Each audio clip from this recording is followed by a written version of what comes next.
ఎంత జాగ్రత్తగా ప్రవర్తించాలి, ఎంత హుందాగా ప్రవర్తించాలి.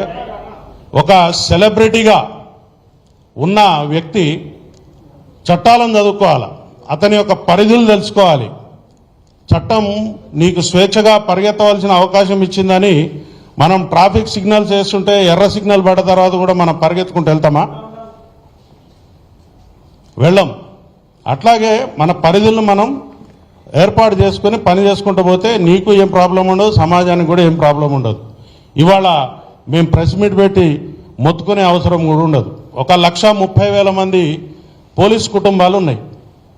ఒక బందోబస్తు నిర్వహించాలని అంటే దాదాపు ఒక 1 వీక్ నుంచి ఆ స్కీమ్ని వేసుకుంటాం. మేము 1 వీక్ నుంచి ఆ స్కీమ్ వేసుకుని ఆ స్కీమ్ ప్రకారంగా డిప్లాయ్మెంట్ చేస్తాం.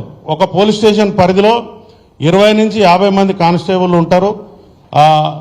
మిగిలిన ఆఫీసర్స్ ఒక 10 మంది, అట్లా 50 నుంచి 60 మంది సిబ్బంది మాత్రమే ఉంటారు. ఒక ఏరియాలో ఏదైనా ఒక జనం గుమిగూడే పరిస్థితి వచ్చినప్పుడు దానికి తగ్గట్టుగా బందోబస్తు చేసుకోవడం కోసం మాకు చాలా విధి విధానాలు ఉంటాయి. ఇప్పుడు నాకు అర్జెంటుగా ఉంది కాబట్టి, నాకు అర్జెన్సీ ఉంది కాబట్టి నాకు బందోబస్తు ఇవ్వండి, నేను ఒక 1,00,000 మందిని జమ చేసుకుంటా, 10,000 మందిని జమ చేసుకుంటా అంటే అప్పటికప్పుడు సాధ్యం కాని విషయం అది.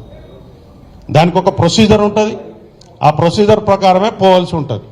కానీ మేము కాగితం ఇచ్చేసినాం, మరి పర్మిషన్ వచ్చిందా లేదా అనే విషయాన్ని కూడా పక్కకు పెట్టేసి మేము కాగితం ఇచ్చినాం, వెంటనే మీరు బందోబస్తు వేసుకోవాలి, నాకు అక్కడ ఎటువంటి నష్టం జరగకుండా చూడాలి అనే ఒక పద్ధతిలో కొంతమంది ప్రయత్నం చేయడం అనేది మంచి పద్ధతి కాదు.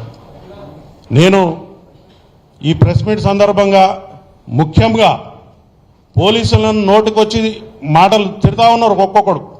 కొన్ని సందర్భాల్లో అయితే పొలిటీషియన్లు కూడా బూతులు తిడతా ఉన్నారు పోలీస్ ఆఫీసర్లను. అది మీడియాలో కూడా చాలా సందర్భాల్లో వచ్చింది. కానీ మేము సహించుకుంటూ ఉన్నాం.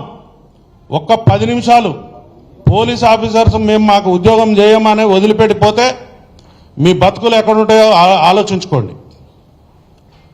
ఎక్కువ తక్కువ చేసి ప్రతిరోజు కూడా మార్నింగ్ 6 o'clock నుంచి మళ్ళీ పొద్దుగాల 6 గంటల వరకు పోలీస్ ఆఫీసర్ డ్యూటీ ఉంటుంది.